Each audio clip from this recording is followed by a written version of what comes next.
Es un gusto saludarles nuevamente. Bienvenidos a este tema.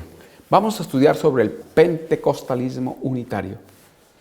Hay un movimiento que ha tomado mucho auge en Latinoamérica y es el movimiento pentecostal. Estos movimientos pentecostales tuvieron un surgimiento entre el siglo XVIII y siglo XIX en los Estados Unidos de Norteamérica.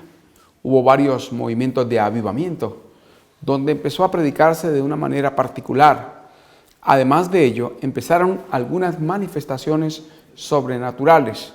La gente caía, algunas veces arrojando espuma por su boca. Había ruido, bullicio, temblores. Los shakers, los tembladores empezaron a ser muy comunes. La gente gritaba, cerraba sus ojos y empezaba a exclamar muchas cosas durante horas a veces. Habían largos sermones y a veces un corto mensaje con mucha música. Por horas enteras las personas cantaban y danzaban. La influencia de la música africana se hizo sentir allí. Una combinación de sensacionalismo con algo de misticismo mezclado con los ritmos africanos. La danza y una exacerbación de las emociones empezó a conjugarse. Y entonces las personas empezaron a hablar en ciertos términos extraños. A todo esto se le llamó la manifestación de Pentecostés, el pentecostalismo. Ellos dicen que todas sus manifestaciones, sus temblores, sus caídas desmayados, sus expresiones en lenguas extrañas, son manifestaciones del Espíritu Santo. Se han hecho indagaciones a este tipo de don de lenguas que se manifiesta en ellos, y es mucho más parecido al desorden que estaba manifestándose en Corinto, que el apóstol Pablo corrigió en su carta a los Corintios, hace la corrección de muchos problemas. Había divisiones, había parcialización. Unos seguían a Cefas, esto es Pedro, otros seguían a Pablo y otros a Apolos, que era un predicador muy elocuente de la iglesia primitiva. Había división interna. Eso lo dice 1 Corintios 1:10, un apelo para que todos se unan y dejaran las divisiones y las contiendas. En medio de todo esto, había un problema de incesto que encontramos allá en el capítulo 5. En el capítulo 6 encontramos problemas y contiendas que habían llevado a juicios ante las autoridades, y esto era una vergüenza para la iglesia. Habían dudas en cuanto al tema del matrimonio, y esto está en el capítulo 7.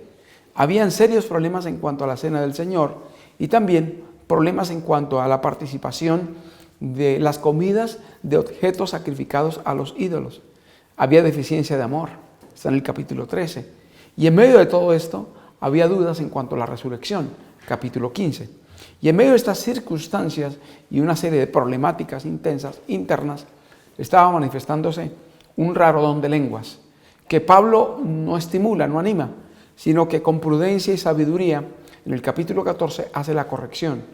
Y hay una diferencia muy clara y notable en cuanto al don de Pentecostés y la manifestación de Corinto.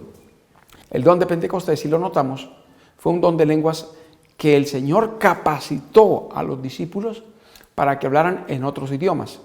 No solo los 12, sino el total de las 120 personas que estaban en el aposento alto el día de la fiesta de Pentecostés, tuvieron la capacidad de hablar en otros idiomas diferentes a su idioma nativo. Las personas que llegaron allí a la fiesta eran judíos o conversos al judaísmo, todos conocedores de su idioma original. Pero ahora habían recibido en las naciones donde habían nacido el conocimiento de otros idiomas, el farsí, el latín, el griego. Muchos idiomas habían allí representados. Y en esos idiomas de las naciones provenientes, estos hombres empezaron a hablar con corrección, de manera correcta, tanto en la pronunciación como en el acento y en la claridad de las palabras escogidas. Esto maravilló a todos.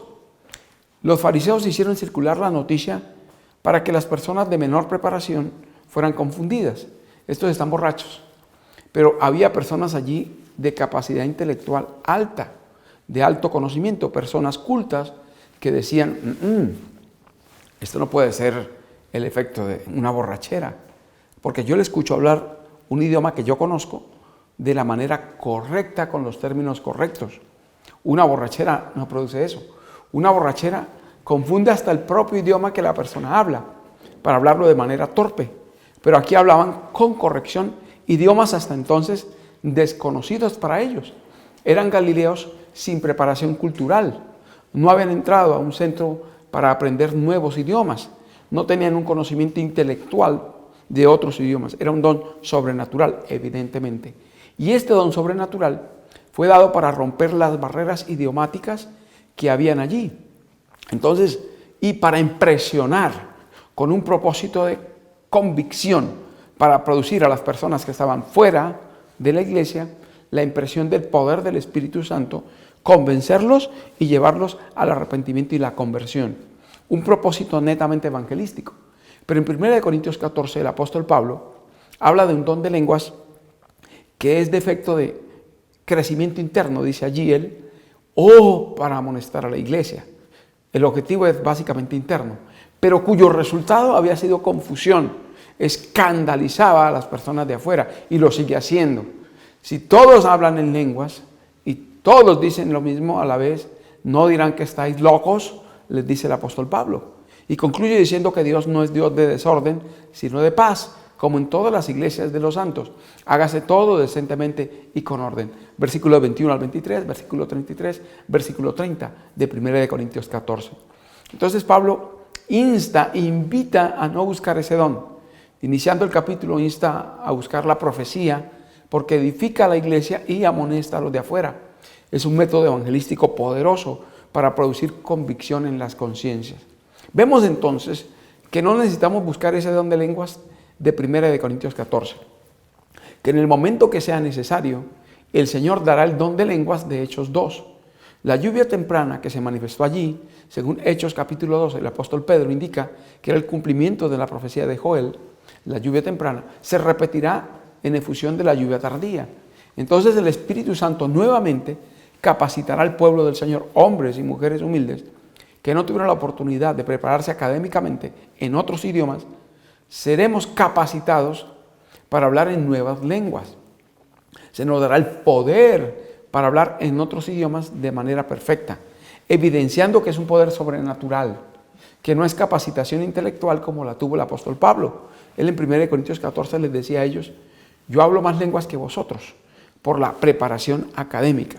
Entonces, el asunto que debemos analizar aquí es que el don de lenguas que se ha presentado en las iglesias pentecostales en los tiempos modernos es una falsificación del don del Espíritu Santo revelado en Hechos capítulo 2. Además de ello, se han hecho experimentos de personas que dicen tener el don de lenguas y de personas que dicen tener la interpretación del don de lenguas. Y se han colocado en cabinas diferentes al que expresa el don de lenguas y en cabinas distintas a 3 o 4 personas que dicen tener el don. Y los 4 que interpretan la lengua han dado una interpretación totalmente diferente. Esto demuestra que es un método de engaño muy fácil. Yo distinguí una hermana que ahora está en nuestra iglesia, que pertenecía a una iglesia de estas, Asambleas de Dios. Y ella dice que le invitaron en una oportunidad entre semana a repetir unas palabras, rabasaba, rabasani, ramasaman, que se aprendiera eso. Y el domingo en el culto, en el momento que le indicaron, las empezara a decir. Y otra persona entonces interpretaba lo que ella decía. En este caso es una falsificación humana, un engaño, ¿no? Una superchería para atrapar y envolver personas cautas sin preparación teológica ni académica. Pero hay otros que no manifiestan ese poder así. Hay otros que sí son posesionados por espíritus que manifiestan estas lenguas, que estas iglesias dicen que en algunos casos son lenguas celestiales, pero en el cielo no se hablan tales lenguas. Si no son humanas, son diabólicas, indudablemente. El Salvador en Hechos capítulo 7 manifestó que llegaría el momento en que vendrían personas que harían grandes señales y grandes milagros, pero que Él les diría, apartaos de mí, obradores de maldad, porque lo importante es hacer la voluntad de mi Padre que está en los cielos. Muchos me dirán en aquel día, Señor, Señor, en tu nombre hicimos grandes señales, en tu nombre hicimos grandes milagros. Mas yo les diré, apartaos de mí, obradores de maldad. Lo importante es hacer la voluntad de mi Padre que está en los cielos. Entonces, el punto determinante no es el don de lenguas, el punto determinante no son los milagros, porque Satanás falsifica tanto lo uno como lo otro. Ellos dicen que son la iglesia de Dios porque tienen este don de lenguas y este aparente poder divino, pero realmente no es un poder divino. Alguien cuestionaba así a estos predicadores que dicen tener el poder de sanar. ¿Por qué no hacen lo que hizo el Señor Jesús? ¿Qué hizo el Señor Jesús? Fue a la piscina de Betesda.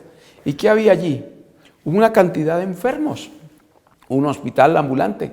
La gente estaba ahí esperando que supuestamente se moviera el agua y el primero que entraba era curado. Y allí vino Jesús. Sabía que estaban todos los enfermos allí. Y el caso más tremendo, más incurable, ese fue el que curó. ¿Por qué no van estos dueños de un poder sobrenatural a los centros oncológicos, donde están los niños con cáncer, las mujeres con cáncer, las personas sufriendo, los hospitales donde la gente está gritando de dolor? ¿Por qué no van allá a manifestar su poder sobrenatural? Porque no hay cámaras, porque no hay un montaje, porque no hay toda una parafernalia para adular y alabar a los mortales en lugar de Dios. Realmente es un poder falso, cumpliendo Mateo 24, versículo 24, que vendrían falsos cristos y falsos profetas, que harían grandes señales y prodigios y que a muchos engañarían, y si fuera posible aún a los escogidos. Estos movimientos pentecostales tienen un poder realmente diabólico. Yo recuerdo hacia los años 1995 que estuve en un lugar de Colombia llamado Paz de Ariporo, en el llano, y allí tuvimos la oportunidad un domingo de ir a visitar todas las iglesias, a distribuir panfletos. Y yo fui a la Pentecostal Libre de Colombia.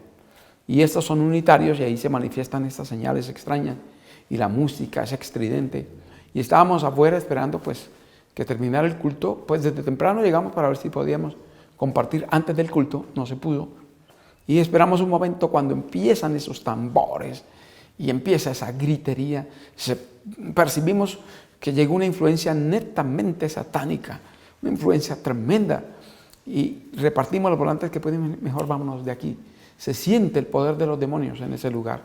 Recuerdo hacia el año 92 que estuve en la iglesia de Enrique Gómez. Fui invitado por una joven con quien nos encontramos en la biblioteca de Bogotá, Luis Ángel Arango, y me invitó a su iglesia. Fuimos, compartimos con la esposa de Enrique Gómez sobre el sábado, y fue un encuentro tremendo que había un grupo de personas en ayuno, y una señora de las que estaba allí se me lanzaba las manos así, y sus ojos estaban desorbitados. El izquierdo giraba hacia un lado, el derecho hacia el otro, poseída totalmente, y arrojaba sus manos así con furia. Y yo personalmente oraba mientras predicaba, y percibí una influencia demoníaca en ese lugar. En 3 lugares he percibido eso. Ahí, en la iglesia de Enrique Gómez, en esta iglesia pentecostal libre de Colombia, y en los Hare Krishna, en Medellín, en el restaurante Krishna, cuando entré colportando. Los 3 lugares tienen la misma incidencia, se siente, se percibe la presencia de los demonios en esos lugares. Son iglesias altamente peligrosas porque son muy espiritistas. La Iglesia Pentecostal Libre de Colombia, la Iglesia Pentecostal Unida de Colombia y los Hare Krishna tienen en común la influencia espiritista.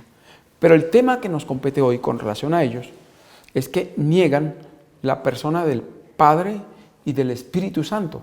Son opuestos a los testigos de Jehová en ese sentido. Los testigos de Jehová siguen la línea de Arrio.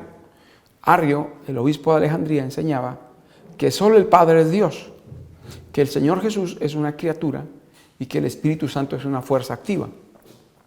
En contraste con ellos está Sabelio. Sabelio enseñó que Dios es un solo ser manifestado en 3 modos o 3 manifestaciones. En el Antiguo Testamento, el Padre; en el Nuevo Testamento, el Hijo; y en Pentecostés, el Espíritu Santo. Pero que los 3 son el mismo ser. Y esa enseñanza de Sabelio es la que tienen los pentecostales unitarios. Entonces, a la luz de las Escrituras, vamos a ver cómo la Biblia no permite ni la enseñanza de Arrio ni la enseñanza de Sabelio.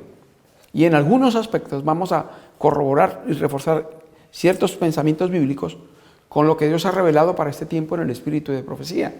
Porque la página 190 del libro Maranatha dice que en el tiempo del fin el tema de la divinidad sería atacado. Habrá confusión en muchas doctrinas no habrá claridad doctrinal en muchos aspectos, dice la sierva del Señor. Una de las verdades que será atacada es la doctrina de la divinidad. Entonces hoy hay adventistas del séptimo día de los movimientos independientes, que creen como Arrio, otros que creen como enseñaba Sabelio, o algunos mezclan creencias de Arrio y creencias de Sabelio, y otros toman las enseñanzas de Socinus, de Fausto Socinus, el socianismo. Entonces hay tres tendencias con relación a la divinidad: los ataques de Arrio, los ataques de Sabelio y los ataques de Socinus. Entonces, socianismo, sabelianismo y arrianismo. Y estos tres están siendo mezclados hoy dentro del adventismo, cumpliendo la profecía de Maranata, página 190. Entonces vemos claramente que la historia se repite. La apostasía de los primeros siglos se está manifestando en el tiempo del fin. Vamos entonces a ver, a la luz de la Biblia, que Dios es uno, pero se compone de tres personas. El término hebreo Shema significa oye, y es la expresión con la cual hoy aún los judíos inician sus cultos. Lo encontramos en Deuteronomio 6:4. Oye Israel, Jehová nuestro Dios, Jehová uno es. Es la confesión central del judaísmo. Hasta hoy, ellos comienzan sus servicios con este pasaje. Los sabelianos toman este pasaje y dicen: aquí está claro, Jehová uno es, ya no hay más nada que decir. Pero noten lo que dice: oye Israel, Shema Yisrael, Yahu Elohenu, Yahu Echad. Entonces, me atrevo a expresarlo así, ¿no? Pero el nombre YHWH ellos no lo expresan. Oye Israel, Jehová, nuestro Dios, Jehová uno es. El término que nos aclara aquí todo el pasaje es uno es. La expresión uno es, como aparece aquí en Deuteronomio 6:4, aparece también en Génesis 2:24. Por tanto, dejará el hombre a su padre y a su madre, y se unirá a su mujer, y serán una sola carne. La misma expresión que aparece en Deuteronomio 6:4 como uno, aparece en Génesis 2:24 como una, y es el término Echad. En la Biblia, la palabra uno, en el Antiguo Testamento, es traducido de dos términos, principalmente Yahid y Echad. Yahid es un término que significa uno y es utilizado en forma singular. Es utilizado para designar uno en cantidad, señalando ser el único. Como ejemplo, Génesis 22, verso 2. Y dijo: toma ahora tu hijo, tu único, Yahid, Isaac, a quien amas, y vete a tierra de Moria, y ofrécelo allí en holocausto sobre uno de los montes que yo te diré. Verso 12.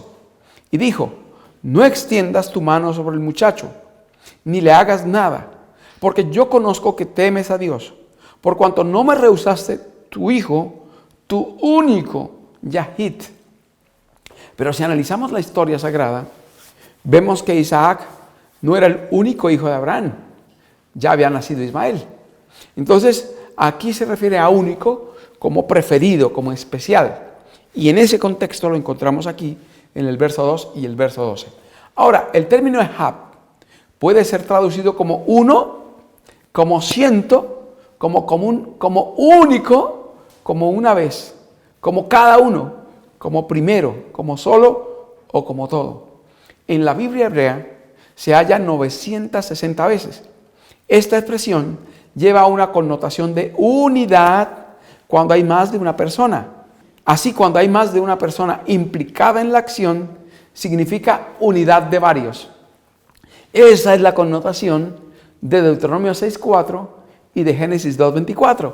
Oye Israel, Jehová nuestro Dios, Jehová uno, Echad es. Aquí está el mismo término. Génesis 2:24.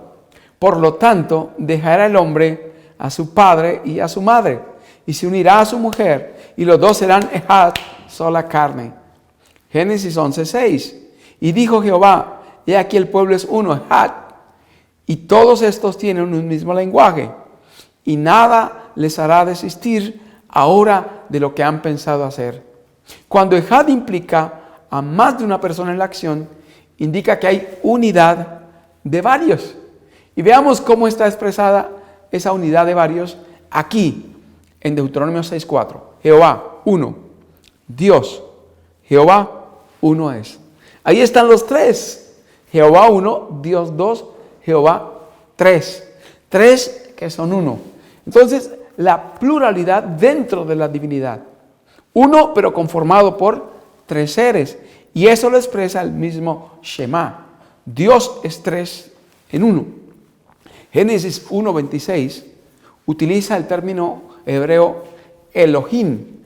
Elohim. No Elohenu, como aparece en Deuteronomio 6:4, porque está nombrando de manera separada a los tres. Una de las tres personas divinas es YHWH, Jehová. El otro es Elohenu, Dios, y el otro es YHWH, Jehová. Están los tres nombrados de manera singular, conformando la ejad, la unidad en la divinidad. Ahora, en Génesis 1:26 son mencionados de manera plural los tres. Entonces dijo Dios. El término Dios no es Elohenu, sino es Elohim. Elohim. Elohim aquí aparece como Dios en plural. Entonces dijo Dios, y la connotación plural, hagamos. No dijo Dios hago, sino hagamos al hombre a nuestra imagen. Este hagamos tiene que ver con crear. En el principio creó Dios los cielos y la tierra. Génesis 1:1. Y en Génesis 1:1 crear es el verbo bara. Y el verbo bara es un verbo aplicado únicamente a Dios, porque es el único que puede crear. Los abelianos dicen que hagamos está hablando con los ángeles. No, los ángeles no pueden crear nada. Los ángeles son seres creados. Ellos pueden servir bajo la dirección de Dios y hacer cosas grandiosas bajo la orden de Dios, pero ellos no pueden crear. El poder creador es un atributo exclusivo de la divinidad. Entonces aquí hay un término utilizado por la divinidad. Entonces dijo el Padre, el Hijo y el Espíritu Santo, hagamos al hombre a nuestra imagen, conforme a nuestra semejanza, y señoree en los peces del mar, en las aves de los cielos, en las bestias, en toda la tierra y en todo animal que se arrastra sobre la tierra. ¿Y por qué digo que dijo el Padre, el Hijo, el Espíritu Santo, hagamos al hombre? Porque el contexto de toda la Biblia, el contexto del capítulo 1 de Génesis y el contexto de toda la Biblia así lo enseña. Veamos, Padre e Hijo, Génesis 1:1. En el principio creó Dios los cielos y la tierra. Génesis 1, ¿no? Bereshit, Bara, Elohim, Shamayim, Yeres. Ahí está. En el principio creó Dios los cielos y la tierra. Entonces creó Dios, Elohim. Dios, entonces Padre, Hijo y Espíritu Santo. Padre e Hijo, veamos, Juan 1:1-3. En el principio era el Verbo, y el Verbo era con Dios, y el Verbo era Dios. Este era en el principio con Dios. Todas las cosas por Él fueron hechas, y sin Él nada de lo que ha sido hecho fue hecho. En el mismo capítulo Juan dice, y el Verbo fue hecho carne. Entonces, el Verbo hecho carne es Jesús. ¿Qué nos dice Juan aquí? En el principio era Jesús, y Jesús era con Dios, y Jesús era Dios. Jesús con Dios y Jesús es Dios. Entonces aquí tenemos dos seres llamados Dios. El Padre y Jesús, aquí mencionado como el Verbo, el Logos. Todas las cosas por Él fueron hechas. ¿Por quién? Por el Logos, por Jesús. Y sin Él nada de lo que ha sido hecho fue hecho. Entonces, este pasaje nos aclara que en la creación intervinieron Padre e Hijo. Confirmémoslo, el libro de Hebreos, capítulo 1, versículos 1-6. Dios, habiendo hablado muchas veces y de muchas maneras en otro tiempo a los padres por los profetas, en estos postreros días nos ha hablado por el Hijo, a quien constituyó heredero de todo y por quien asimismo hizo el universo. Interesante esta expresión, por quien asimismo hizo el universo, es decir, por medio de quien hizo el universo. Por eso en Génesis encontramos, dijo Dios y luego hizo Dios. Dijo Dios y luego hizo Dios. Dijo Dios, produzca hierba verde. E hizo Dios la hierba verde. Dijo Dios, sean las lumbreras. E hizo Dios las lumbreras. Entonces, el texto de Hebreos me aclara que el Dios que ordena es el Padre, el Dios que ejecuta es el Hijo. Aquí está aclarado. En estos postreros días nos ha hablado por el Hijo, a quien constituyó heredero de todo y por quien asimismo hizo el universo. Por medio de quien hizo el universo. El cual, siendo el resplandor de su gloria y la imagen misma de su sustancia, y quien sustenta todas las cosas con la palabra de su poder, habiendo efectuado la purificación de nuestros pecados, por medio de sí mismo, se sentó a la diestra de la majestad en las alturas. A la diestra. Y este es un término muy importante de entender. Dios no es un ser amorfo. Para los pentecostales unitarios, Dios es un ser amorfo, algo así como creen los panteístas, como algo inmanente, inmaterial, no palpable. Entonces cuando uno dice a la diestra de Dios, no, pero es que Dios no tiene derecha. ¿Cómo que no? Dios dijo, el Padre estaba ahí, Génesis 1:26, hagamos al hombre a nuestra imagen. Dios tiene un cuerpo como el hombre tiene un cuerpo, porque fuimos creados a imagen y semejanza de Dios. La diferencia es la sustancia. Dios está conformado por una sustancia celestial, inmarcesible, inmaculada, que no se corrompe.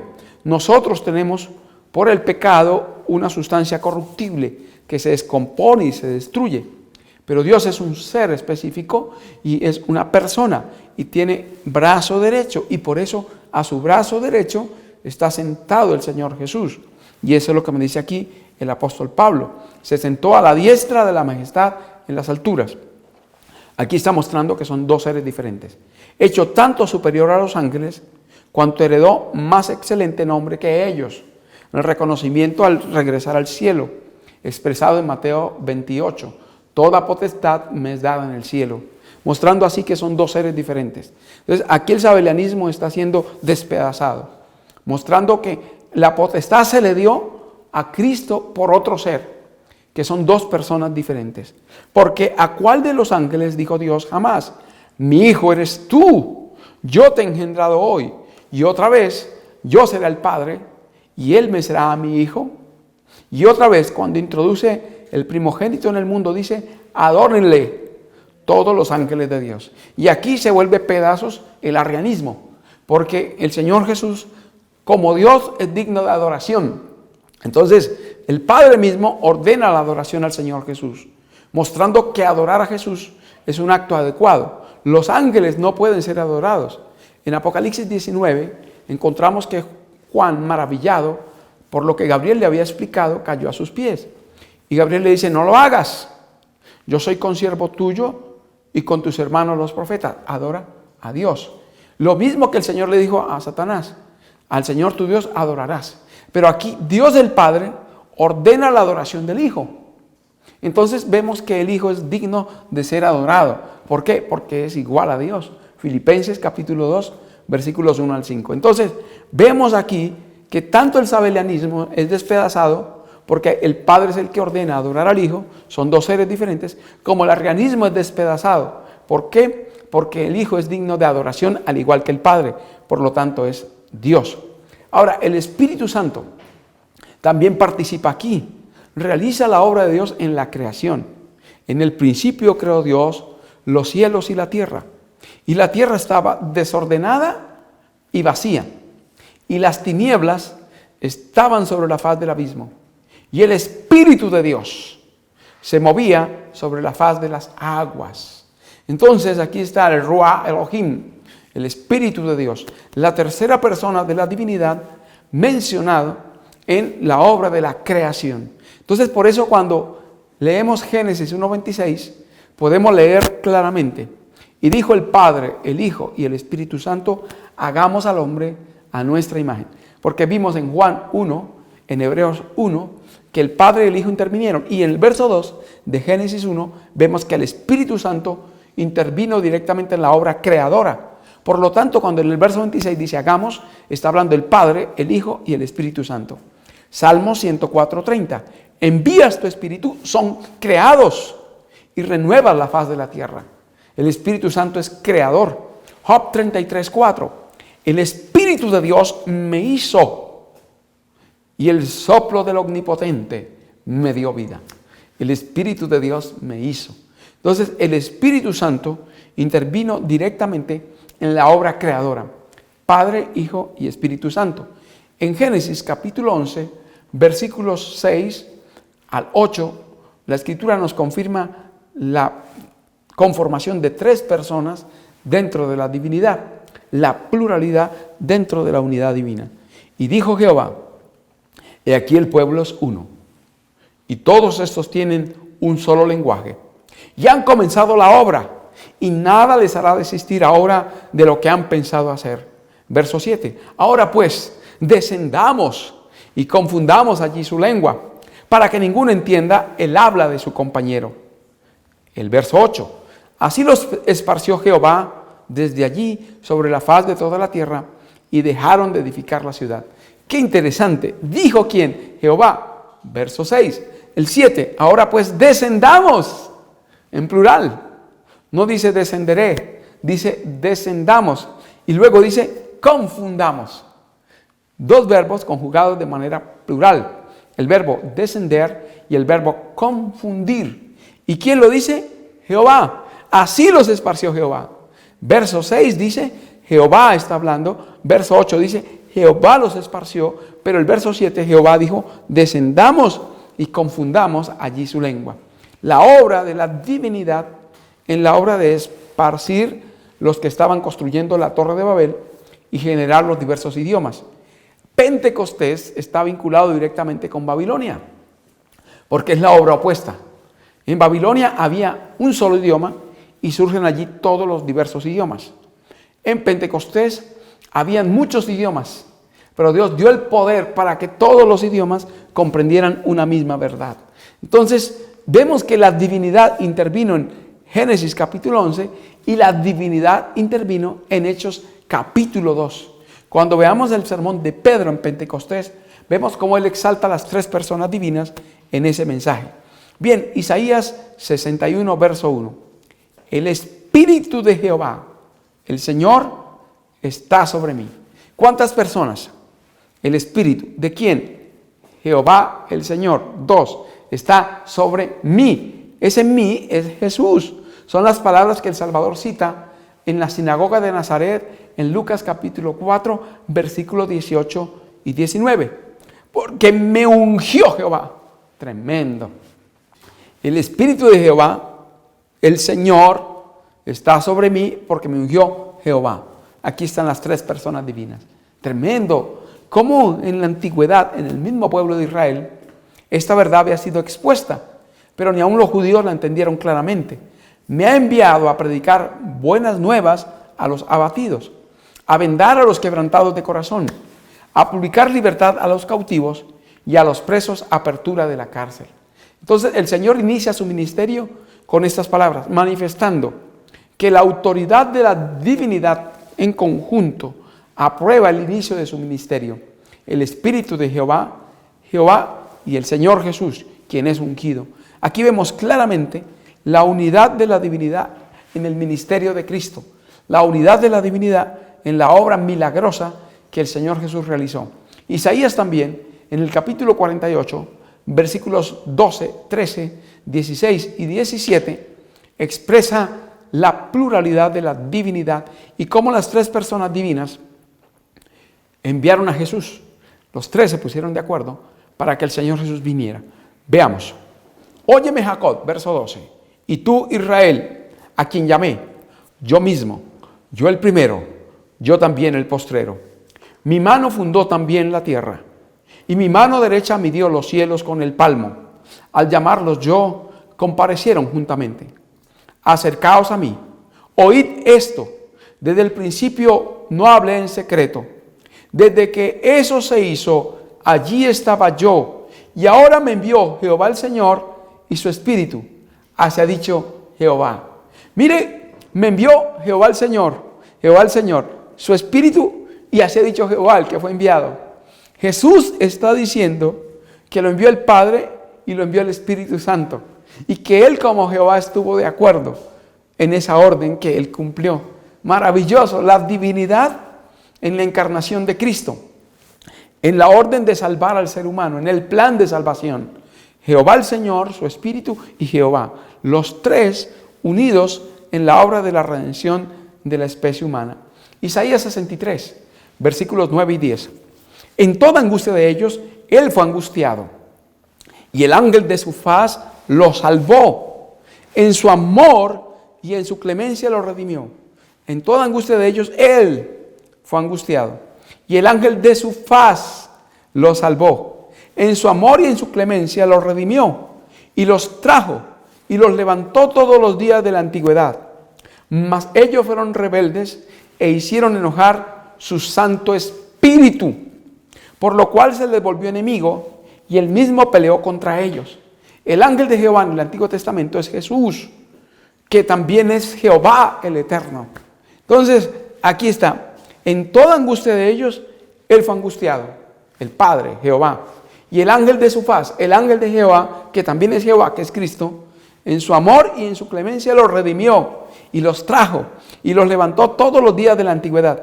Mas ellos fueron rebeldes e hicieron enojar su Santo Espíritu, por lo cual se les volvió enemigo y él mismo peleó contra ellos. Aquí estamos viendo las tres personas de la divinidad. Ahora, en el bautismo del Señor Jesús, Mateo 3, 16 y 17. Y cuando Jesús fue bautizado, enseguida subió del agua. Jesús, Jehová, es bautizado. Y aquí los cielos le fueron abiertos. Y vio al Espíritu de Dios, el Espíritu de Jehová, que descendía como paloma y venía sobre él. Y aquí una voz de los cielos decía: este es mi Hijo amado, en quien tengo complacencia. La voz de los cielos dijo: este es mi Hijo amado, en quien tengo complacencia. Jesús, Jehová, es bautizado, el Espíritu de Dios con apariencia de paloma en el aire, y el Padre desde el cielo, que dice: es mi Hijo amado, en quien tengo complacencia. Las tres personas divinas directamente en el bautismo del Señor Jesús. Y es así como a través del Espíritu Santo las tres personas divinas aprueban el bautismo de un ser humano. Entonces aquí vemos la divinidad en todos los aspectos del plan de salvación. Interesante, en Marcos capítulo 12, cómo el Señor Jesús toma el Salmo 110 y con estas palabras que los judíos no pudieron responder, vuelve pedazos la ideología arriana y la ideología sabeliana. Veamos, Marcos 12, 35 al 37. Enseñando Jesús en el templo, decía, le habían hecho preguntas o objeciones, ahora él pregunta: ¿cómo dicen los escribas que el Cristo es hijo de David? Porque el mismo David dijo por el Espíritu Santo: dijo el Señor a mi Señor, siéntate a mi diestra hasta que ponga a tus enemigos por estrado de tus pies. David mismo le llama Señor. ¿Cómo, pues, es su hijo? Y gran multitud del pueblo lo oía de buena gana, y nadie le pudo responder. Algo que ellos no entendieron. El Salvador estaba hablando de sus dos naturalezas, de la divina y la humana. En la divina, Jesús es el hijo de David. Viene por Natán, del linaje de David. Adán hasta Abraham, Abraham hasta David. David, Natán, y por Natán llegamos a María, y allí viene Jesús. Del linaje de David, hijo de David, es descendiente de David según la carne. Pero ahora David lo llama por el Espíritu Santo, primera persona de la divinidad aquí mencionada. Dijo el Señor, el Padre, a mi Señor, el Hijo, siéntate a mi diestra. Aquí vemos la divinidad en el verso 36. El Espíritu Santo que inspira a David, que le revela esa verdad maravillosa, cuando el Padre le dice al Hijo: siéntate a mi diestra. La bienvenida, está hablando de la bienvenida después de ascender de la tierra, de su sacrificio expiatorio. Entonces el Señor se sienta a la diestra del Padre en el lugar santo del santuario celestial y se da la adoración de Apocalipsis capítulo 5. Entonces tenemos algo maravilloso allí. Apocalipsis está conjugado con todo esto. Y el Señor en el trono de la majestad de los cielos, como lo ve Esteban en Hechos capítulo 7, y luego lo entenderemos mejor. Pero bueno, lo importante aquí es que la divinidad está mencionada en el verso 36. El Espíritu Santo, una persona; el Señor, otra persona, que dice al Señor: siéntate a mi diestra.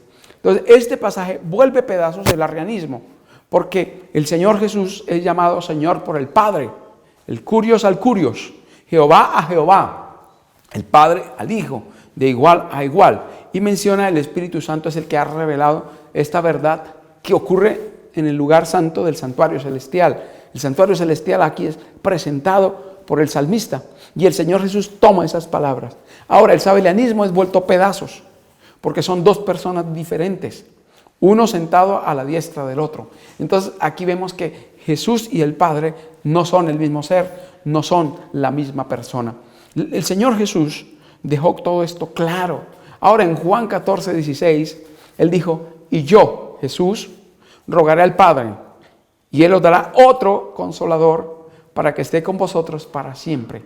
Yo, Jesús está hablando, el Padre, la primera persona de la divinidad, y Él os dará otro consolador, el Espíritu Santo, la tercera persona de la divinidad. Juan es el hombre más profundo en la teología de todos los 4 evangelios. Y aquí menciona claramente, sin lugar a dudas, de manera palmaria y directa, que la divinidad está conformada por 3 personas. El Señor Jesús entonces iba a rogar al Padre y Él daría otro consolador. El otro consolador, el otro paracletos. Paracletos puede traducirse como abogado, intercesor o como se traduce aquí, como consolador. Entonces tenemos otro abogado, otro intercesor, otro consolador, aparte de Jesús. La diferencia es que entre Dios y el Padre hay un solo mediador, Jesús. Pero Romanos 8 nos muestra que el Espíritu Santo intercede ante el Señor Jesús. Es el que inspira la oración que va a Jesús para que el Señor Jesús le añada su incienso y ahora sí la oración sea presentada al Padre.